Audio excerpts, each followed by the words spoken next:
Bonjour à Bonjour. tous. Bienvenue dans ce nouveau rendez-vous digital de Proactif. Aujourd'hui, on a la chance d'avoir Amanda avec nous. On est très heureux de l'avoir ici. Elle est venue pour nous parler de son livre Confection d'une dyslexie. Donc, on va en parler ensemble pendant une demi-heure et vous allez pouvoir participer.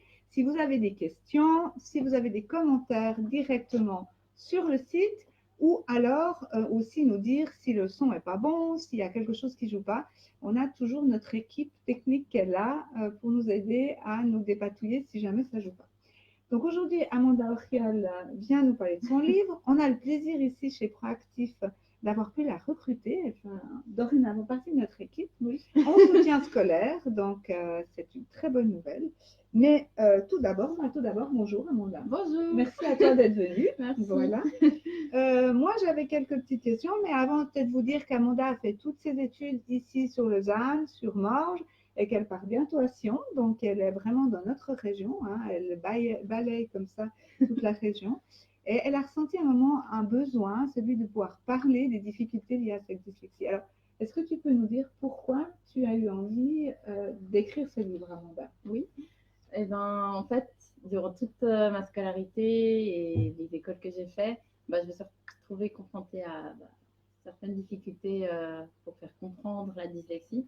Et c'est en arrivant à l'Uni où j'avais l'espoir que peut-être c'était un sujet qui était moins tabou ou plus compris. Et que j'ai remarqué que c'était encore très difficile de faire accepter des aménagements, qu'un après-midi, je me suis assise et j'ai commencé à écrire un peu toutes les péripéties qui m'étaient arrivées jusqu'à maintenant. Bien. Et tu es partie à l'université. Tu as été à l'université pour faire quoi exactement? Lettres. Lettres. Amanda est partie en lettres. Et pourtant, très certainement, à un certain moment donné de ta scolarité, si on t'avait dit que tu allais à l'université faire un bachelor en lettres, qu'est-ce que tu aurais répondu là? Que ça aurait été trop difficile pour moi.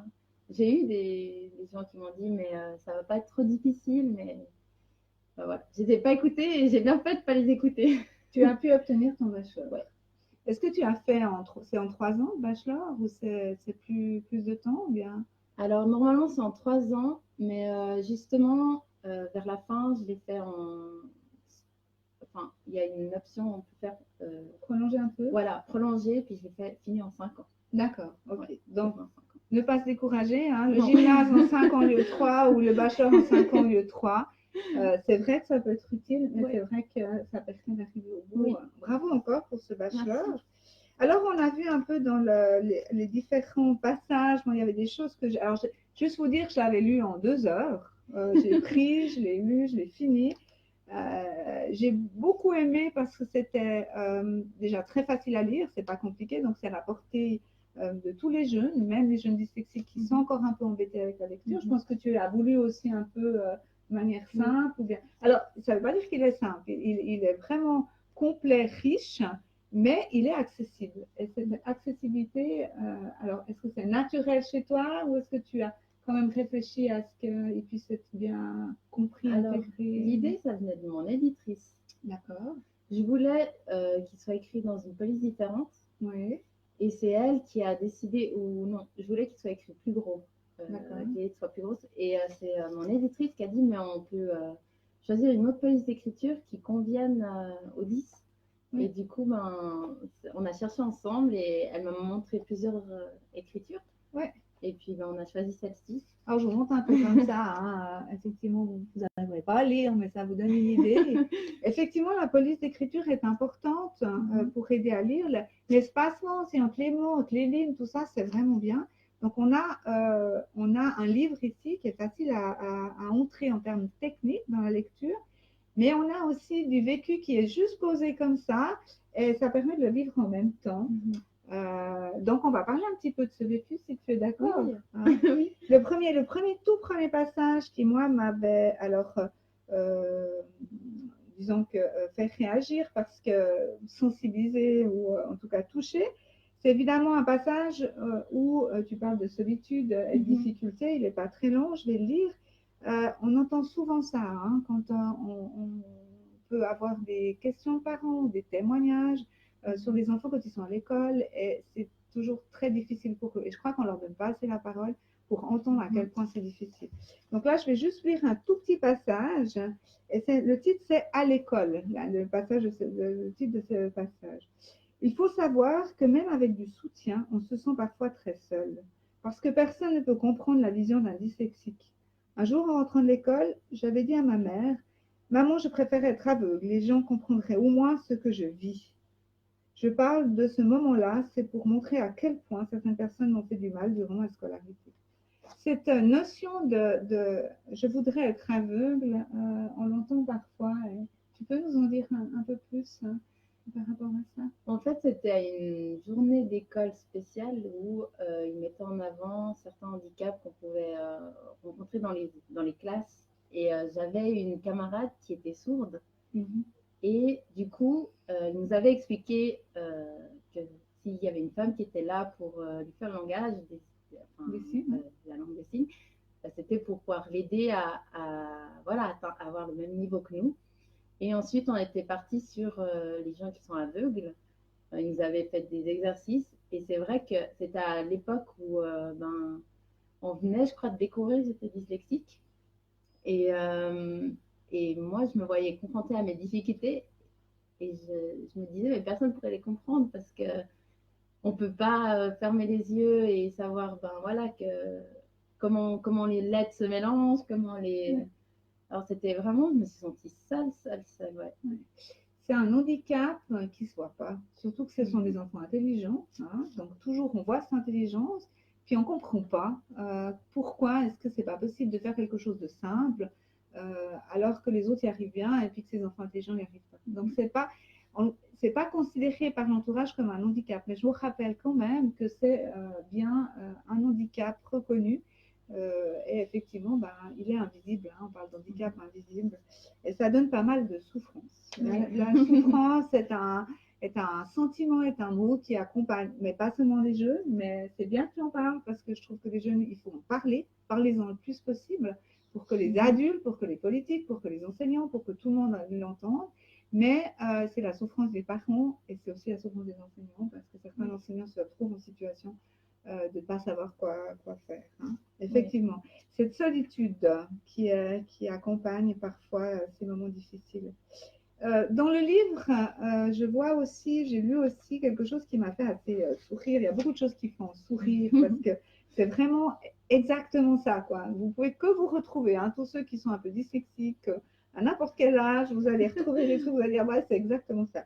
On parle souvent de la capacité de l'élève ou de l'enfant dysorthographique qui fait une dictée à écrire 3 fois le même mot de 3 manières différentes. Alors, on a plusieurs explications là-dessus. Une, c'est que le lexique orthographique est tellement erroné qu'on ne sait pas lequel prendre et puis on en met au bol et puis du coup, on ne sait jamais lequel est juste et pas juste. Puis Amanda, elle a une explication dans son livre, donc j'aimerais bien qu'elle nous en parle, comme ça peut donner des idées peut-être à d'autres jeunes. On t'écoute, Amanda. Eh bien, souvent quand il y a des mots qui sont compliqués ou même tout simples et que j'hésite entre plusieurs écritures et que par malheur ou par hasard, ces mots apparaissent dans le texte, enfin, dans la dictée ou dans la rédaction que je dois faire, eh ben, je l'écris de 3 orthographes différentes qui me paraissent logiques et en me disant qu'il y a forcément une des 3 qui va être juste et c'est une astuce pour contrer le fait que si on l'écrit 3 fois faux, on a 3 fautes, tandis que si on l'écrit 2 fois faux et 1 fois juste, on a que 2 fautes. Ça fait au moins un bon point. Ça, la stratégie du bon point, les moyens qu'on arrive à rééquilibrer, ils deviennent fortiches. Et plus ils vont dans les études et plus ils sont costauds à ce jeu-là. Mais je rends quand même attentif que du coup, quand on arrive à sauvegarder une mauvaise moyenne de français ou d'allemand qui a 2,5, on sauve le coup parce qu'ils doivent être juste excellents dans les autres branches. C'est pas juste bon, ils doivent être excellents pour arriver à faire vraiment cette balance. Et que tout à coup, il y a un 3,5 de géographie qui vient et qu'on ne comprend pas pourquoi le jeune s'effondre à cause d'un 3,5 de géographie, et très souvent, c'est que tout est construit justement grâce aux branches un peu plus fortes qui permettent comme ça de compenser ce qu'il faut. Et là, ils sont champions, nos jeunes, hein, je peux vous dire, ils connaissent très bien comment faire. Donc ça, c'est un petit exemple de comment est-ce que je gère les choses pour Je le fais arriver. encore aujourd'hui. Ouais, tu m'étonnes, ça m'étonne pas. Alors. Et on en pourrait écrire un livre sur la question. Hein, voilà. Un des chapitres d'Amanda s'appelle Méthode de survie. Ben voilà, on est en plein dedans. Hein. Comment est-ce qu'on survit à tout ça? Alors, j'ai beaucoup aimé ce passage parce que ça traite de la lecture, la difficulté d'entrer dans les tests à l'école qui sont liés avec la lecture. On sait qu'ils ont des décalages, on sait qu'ils sont handicapés avec ça, enfin, drôlement embêtés, et on leur donne des textes très compliqués pour pouvoir faire des tests. Alors, je vais laisser Amanda nous lire juste ce petit passage parce que c'est vraiment à savourer. Hein. Écoutez bien ce qu'elle raconte, je pense que c'est important. C'est la page 94. Hein. Voilà. Ah oui, voilà. Voilà, méthode de survie. Alors, voilà. Il y a un truc qui me rend hystérique. On doit lire un texte durant un test. Un texte long qui prend du temps. Tu le comprends parfaitement parce que, vu ta lenteur, tu as tout pu intégrer dans ta petite tête. Tu es fier de toi et arrive le questionnaire. Les questions, je les sais toutes. Aucun problème. Mais, dans la consigne, il y a ce tout petit truc qui me donne des envies de meurtre. Indiquez à quelle ligne vous avez trouvé l'information pour obtenir le point. Explosion dans ma tête. Je me suis cassé à faire attention à tous les détails, à me souvenir de tout pour que cet effort ne serve strictement à rien. Extérieurement, je passe juste la main dans mes cheveux. Ok, j'empoigne le texte et je tente de le relire en diagonale pour savoir où, bon sang, j'ai lu. La blonde qui s'appelle Jessica s'est fait opérer par un médecin criminel, chef de la mafia, qui lui a fait croire qu'il était l'amant de sa sœur. Je me souviens de chaque détail, de l'emplacement des mots, mais où? Incapable de trouver. Et là, tu entends la prof. Plus que 5 minutes. Toi, tu as répondu à tout, sauf qu'à côté de chaque réponse, il y a écrit ligne, ta. Du coup, j'indique entre parenthèses, au début de l'histoire, au milieu, avant que Jessica ne découvre qu'elle a un frère albinos et borgne. Mais si t'as pas la ligne, ça ne marche pas. Oh, désespoir. J'aurais beau avoir décrit mot pour mot l'histoire, la ligne, c'est sacré. Et elle me nargue, sa ligne. On s'en fout, non? Du moment qu'on sait pourquoi le mafieux s'appelle José, ça sert à quoi d'indiquer la ligne? La réponse peut disparaître et faire des feintes en se déplaçant dans le texte. La prochaine fois, j'écrirai. Je l'ai vu à la ligne 37, mais la réponse, c'est aller voir la suite de l'histoire à une autre ligne. Et il m'est donc impossible de la retrouver. Merci Amanda. Oui, c'est exactement ça. C'est foutu ligne qui en plus se mélange. Et c'est intéressant, ça interroge bien sur le contenu des tests. Qu'est-ce qu'on veut voir et qu'est-ce qu'on veut vérifier. J'aime bien juste la suite, je ne vais pas te laisser lire, mais juste pour ton prof de maths, là, quand tu n'avais pas la réponse, puis que tu as dessiné des petits poissons dans son vocal en pensant que peut-être ça améliorerait le résultat de la note. Voilà, un rapport au savoir qui est intéressant et au prof qui est intéressant. À un moment donné, tu as pu avoir la chance d'avoir des aménagements, enfin, pas tout le temps. Hein. Les aménagements sont arrivés quand dans ta vie scolaire? Ils sont, enfin, je ne sais pas exactement dire parce qu'il y a des profs qui ne les acceptaient pas du tout. D'accord. Donc, à l'école, j'en ai eu quand même quelques-uns. Pas autant que ce que tu aurais eu besoin. Ouais, j'avais une feuille A4 d'aménagement et j'en ai eu que 1 ou 2. Ouais. mais bon, j'étais déjà contente et reconnaissante, même si je ne devrais pas être reconnaissante vu que c'est un besoin. Mais je dirais à l'Uni, j'ai eu vraiment vers la fin des très bons aménagements. Enfin, il y a eu quelques failles, mais fin de l'Uni et peut-être fin d'école. Mais gymnase, ça a été compliqué quand même. Ouais, alors c'est intéressant ça, hein, de dire que à l'université, on met des aménagements. En formation professionnelle, on met des aménagements. Donc, pourquoi on ne retrouve pas automatiquement la possibilité d'avoir des aménagements en gymnase? Ça, moi, je ne comprends pas vraiment. Et puis, pourquoi, plus on va dans l'école, plus on s'approche de la fin de la scolarité, on se retrouve face à une difficulté de mettre un certain nombre d'aménagements. Alors, je sais que maintenant, dans des gymnases, dans des écoles, ça se passe tout bien. Heureusement, il y a des années qui sont passées, mais ce n'est pas encore partout, malheureusement. Et je pense que ce serait bien qu'on arrive à uniformiser ça, de manière à ce que ces élèves-là puissent montrer ce qu'ils sont capables sans souffrir autant à l'école et après. Hein. Peut-être qu'il n'y avait pas eu besoin de 5 ans d'université pour ça. Hein. Intéressant de voir aussi Amanda qui raconte que dans un examen avec, vous avez quoi, 200 personnes ou bien dans la salle? On était 300 presque. C'était la plus grande salle à l'université. Voilà, 300. Il y a quelqu'un qui dit Amanda, regarde vos aménagements, hein, de voir comment est-ce qu'on se retrouve dans cette situation-là, un petit peu mise à mal. Par rapport à un manque de tact en lien avec ça. Moi, j'ai une jeune fille avec qui j'ai travaillé un temps qui me disait qu'elle avait refusé de partir à un examen parce qu'à l'université, ils n'avaient pas été avertis qu'elle avait droit à un temps supplémentaire. Et donc, elle a dit non, c'est exclu, je prendrai mon temps supplémentaire. Elle a dû tenir tête à l'expert de l'université en disant j'y ai droit, je reste jusqu'au bout.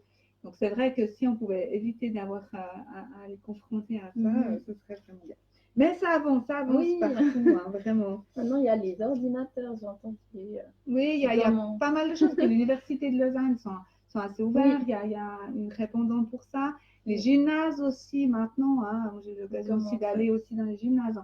Ceci n'est pas une critique sur le système actuel, mais bien l'envie de faire en sorte que ça s'améliore encore. Hein. On sait que ça avance et on aimerait que ça avance plus vite encore pour tous les autres.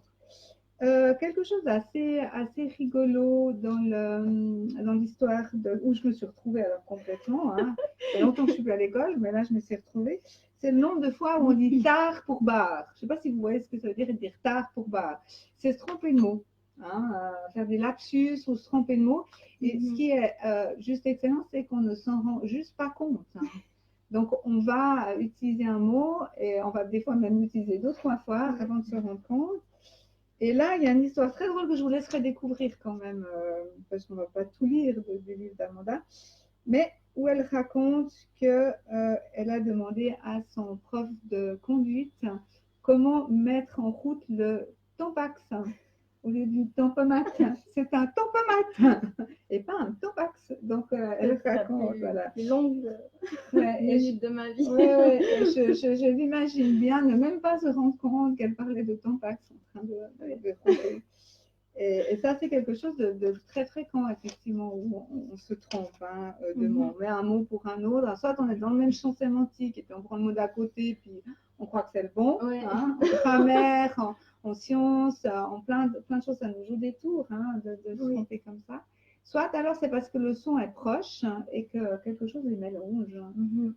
Et en fait, on ne se rend pas compte. C'est vrai qu'on a des fois comme ça une utilisation des mots qui est un petit peu scabreuse.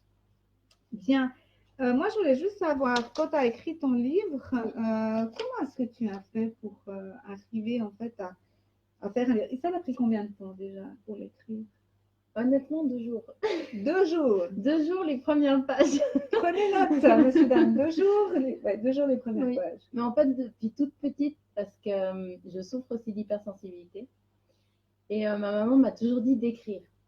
Donc depuis toute petite, même si les mots et les lettres sont pas toujours faciles, j'ai toujours aimé écrire parce que ça me déchargeait de beaucoup d'émotions. Et donc c'est quelque chose que j'ai continué à voir et en grandissant, on s'améliore, surtout avec les logos et tout. Donc j'ai pas eu de mal à l'écrire. Ce qui a été difficile, c'est la structure. Voilà, j'ai vu que la structure des textes échappe encore un peu, ou bien même après un bachelor en lettres. Oui. Voilà, comme quoi, ouais. Donc tu l'as écrit un peu pendant toute ta vie. Oui. C'est ça. Et puis en fait, un petit peu, on peut ça, ok. Ça, c'est intéressant.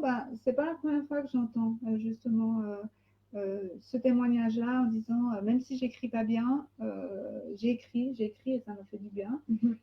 J'écris pas bien sur le moment, hein, bien sûr. Et il y a plusieurs situations où d'ailleurs on a des écrivains connus qui sont réputés pour être dyslexiques et qui effectivement, alors ils se font corriger leur faute d'orthographe par les éditeurs, c'est bon, mais en même temps ils écrivent ce qui ressemble. Donc ce qu'on a presque envie de dire, moi, si je peux me permettre, c'est un petit message aux enfants, si certains peut-être nous verront par la suite. Mais sortez, écrivez les choses, enfin, votre solitude ou ce que vous avez vécu au niveau de la solitude, mais aussi toutes les choses positives, les bonnes choses qui peuvent arriver. Ça fait du bien de mettre des mots sur les bonnes choses. Peut-être de dire que justement, la dyslexie, c'est pas que des mauvaises choses. Non, c'est plein de richesses, hein, c'est une richesse, une force. Oui, mais il faut le réaliser, je pense. Ouais.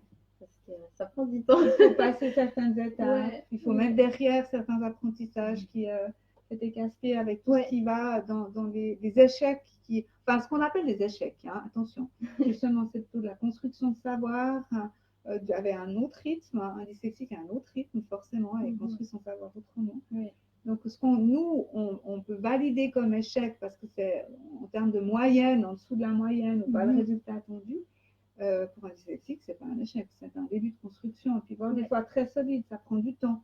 Au lieu d'apprendre tout par cœur, puis pas savoir à quoi ça sert, il faut qu'on sache tout à quoi les choses peuvent servir. Donc, on les met en mémoire avec un lien direct, avec comment est-ce qu'on peut utiliser, etc. Ça prend du temps. Et c'est ce qui fait que qu'on sait faire, après, c'est à notre disposition de manière différente. Et ça me fait penser qu'il y a j'ai découvert le slam. Et c'est un truc génial parce qu'en fait, il y a beaucoup de règles dans le slam, enfin beaucoup de règles, des règles très importantes, mais c'est vraiment une liberté d'écriture incroyable. C'est une forme de poésie et je trouve qu'elle correspond vraiment aux dyslexiques. Je sais pas pourquoi. C'est tellement libre et riche, on peut jouer avec les mots et la structure n'est pas gênante, elle est portante. Oui, exactement, c'est ça. Je connais pas le slam, mais j'imagine ce que tu dis. Structure portante, et puis avec ça, on fait avec le savoir et on construit quelque chose. C'est pas une structure qui nous enferme dans quelque chose qui peut pas bouger, et c'est là où on n'est pas bien dans les choses enfermées. Il y a des règles, ça comporte plusieurs minutes et des choses comme ça, mais le texte, c'est une liberté totale. On se réjouit de voir, on lit le slam ou bien. C'est mieux de l'entendre récité par la personne qui l'écrit. Mais j'en ai écrit des slams. Quand tu veux, on les fait mettre sur le... Voilà, on se réjouit d'écouter tes slams. Moi, j'avais encore une question. Ton livre, tu l'as écrit pour qui? Alors, au tout début, je ne voulais pas le publier. Je l'avais écrit pour moi, pour me vider des émotions négatives. Et en fait, c'est en le faisant lire à ma maman qui m'a dit il faut absolument le faire publier. Du coup, au début, j'ai dit oui, mais bon, je ne pensais pas avoir un jour la chance d'être publiée. D'ailleurs, merci à Huguette Junot. Alors, c'est une bonne idée. Alors, on va dire, c'est les éditions des Sables, Huguette Junot, et vous pourrez le trouver aux éditions des Sables ou le commander sur le Facebook à Amanda. Voilà. Mais oui, merci beaucoup d'éditer nos jeunes comme ça qui racontent et qui partagent. Du coup, on est allé au Salon du Livre, je ne sais plus lequel c'était, je pense 2016. Oui, 2016 parce que du coup, on a apporté à plein de monde le manuscrit. Il faisait que 27 pages à l'époque, donc c'était peu. J'ai eu des retours très positifs. Il y a, je ne sais plus quelle maison d'édition qui a corrigé ma structure, qui m'a donné beaucoup de conseils, de retours de feedback. Voilà. Donc, c'était déjà une victoire.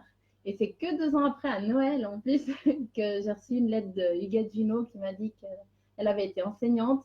Mon témoignage l'avait énormément touchée et qu'elle voulait que je voulais me publier. Donc 3 éditions déjà, quand même. Donc si vous ne l'avez pas encore lu, ni offert, moi je pense que c'est un bon livre pour les jeunes aussi. Nous les parents, c'est bien qu'on le lise, mais à transmettre aux jeunes pour qu'ils puissent se rendre compte qu'ils ne sont pas tout seuls.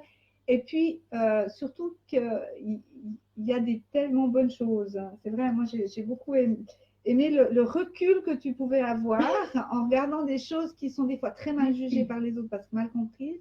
Et en fait, on peut en rire. Et en fait, on peut alléger un peu la facture, en tout cas le poids de ce qu'on porte en se disant, mais finalement, voilà, bien sûr, ça crée des problèmes, mais c'est pas si grave.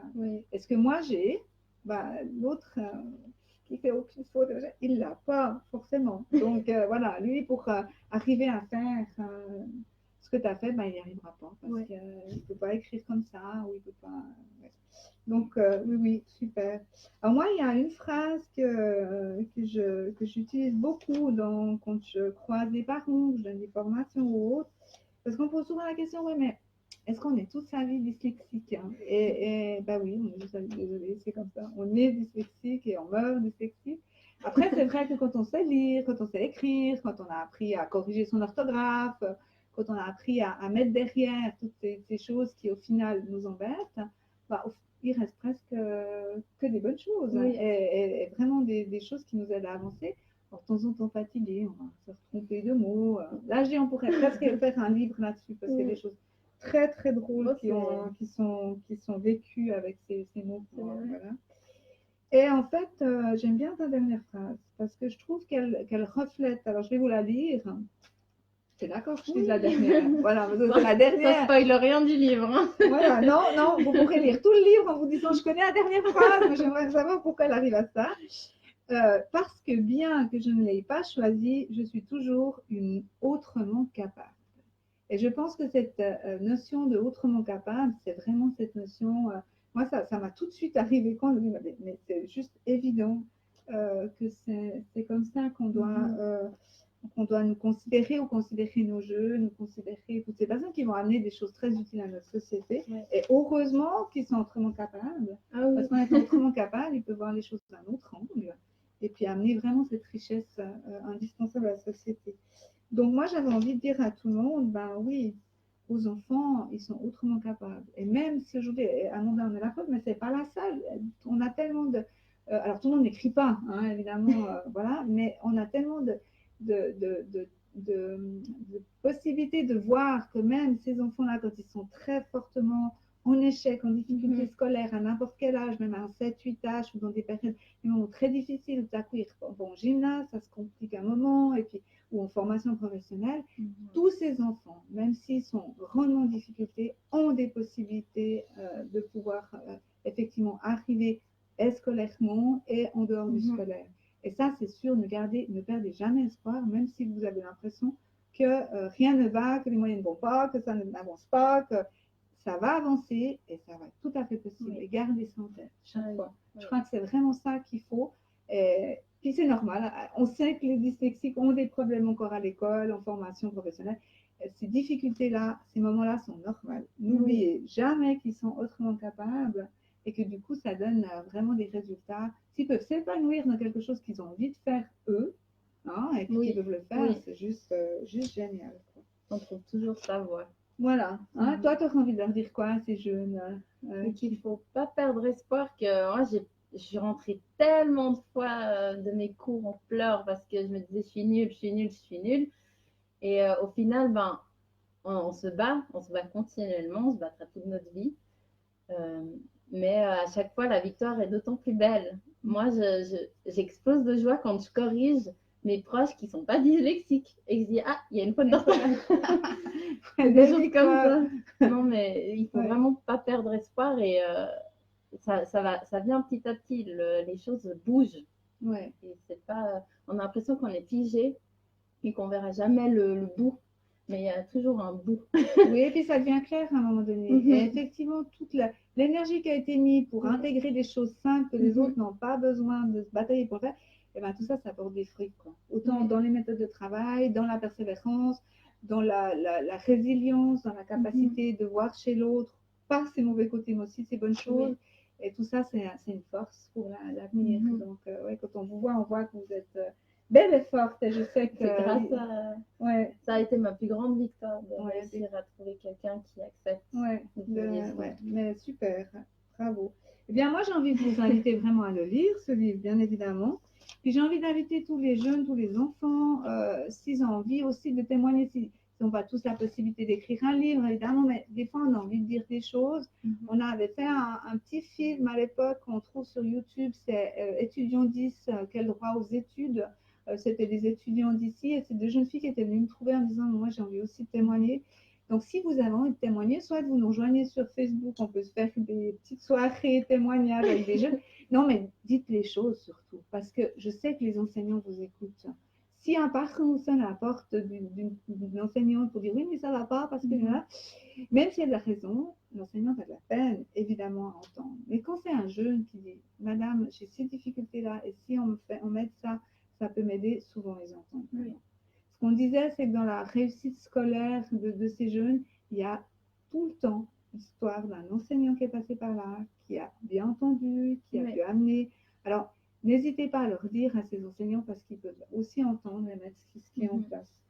Et puis les enseignants aussi, s'ils ont envie de venir témoigner, hein, on les accueille volontiers chez nous pour pouvoir parler de tout ça, parce que c'est vrai qu'il y a beaucoup de bonne volonté, mais c'est vrai qu'il y a encore des choses à faire, et puis c'est vrai que voilà, bah, ça me permet de rebondir si tu permets. Oui. Et puis on va le mettre en lien sur Facebook aussi pour le livre, mais là il y a une formation, je ne sais pas si vous la voyez bien, c'est pour les enseignants sur la dyspraxie, et on a encore des possibilités, on est au mois de mars, 4 mars. La dyspraxie est un des troubles 10 qui est difficilement connu, on ne sait pas trop ce qu'on doit faire. Et là, on est pour les élèves du secondaire. Donc, souvent, les enseignants sont un petit peu déboussolés, puis ils n'ont pas les outils. Donc, une formation sur la dyspraxie, c'est Florence Koupiak, herbothérapeute. Elle a travaillé aux États-Unis, au Canada, je crois, longtemps. Elle nous vient de Genève pour cette formation. Et puis, on a encore une autre formation pour les parents, un samedi toute la journée, le 28 mars 2020. Donc, là aussi, on mettra. Quand les apprentissages redeviennent possibles, c'est aussi bien aux parents de comprendre qu'est-ce qui peut coincer, puis comment on peut les aider. On peut faire des tas de choses, et puis on peut vraiment bien les soutenir dans leur scolarité. Donc, on vous mettra tout ça à disposition sur Facebook. Et puis, ben, en attendant, je ne sais pas s'il y a eu des questions, quelque chose que on est bien. OK. Alors, on vous invite à nous faire des commentaires, à partager ça, à soutenir Amanda pour qu'elle puisse avoir un 4e, une 5e, une 6e, une 7e édition. Non, ouais, j'exagère, mais ouais, vraiment, on est super content qu'on ait pu avoir ce livre et qu'on ait pu Amanda ce soir. C'était un plaisir. Mais ouais, c'était super. Et puis, à refaire une prochaine fois. Et puis, oui, le 29 février, je serai à la Bibliothèque Sonore à Lausanne pour une rencontre aussi. Donc, voilà. Pour présenter son livre. Voilà, pour présenter mon livre. Bibliothèque Sonore Romande, donc c'est la bibliothèque qui fait des livres audio. Donc en fait, on peut trouver ton livre déjà en version audio ou bien ils vont le sortir. Ouais, ok. Donc sachez-le, hein, pour les dyslexiques, vous pouvez rejoindre la Bibliothèque Sonore Romande. Vous pouvez vous inscrire. Après, vous avez à disposition toute la bibliothèque et tous les livres. On a aussi quelques manuels scolaires et des choses comme ça qui peuvent être à disposition. Et ils sont très très bien, les bibliothèques sonores romandes. Donc, si on a le temps, on va venir t'écouter. Puis, je lance un appel à l'association dyslexie suisse romande, l'antenne vaudoise, mais toutes les antennes, si vous voulez relayer l'information, de manière à ce que nos dyslexiques soient avertis et que ça fasse le lien avec. Ok, ben écoute Amanda, c'était un plaisir. On te souhaite une bonne continuation. Et puis, on vous dit à bientôt pour une prochaine fois. Au revoir.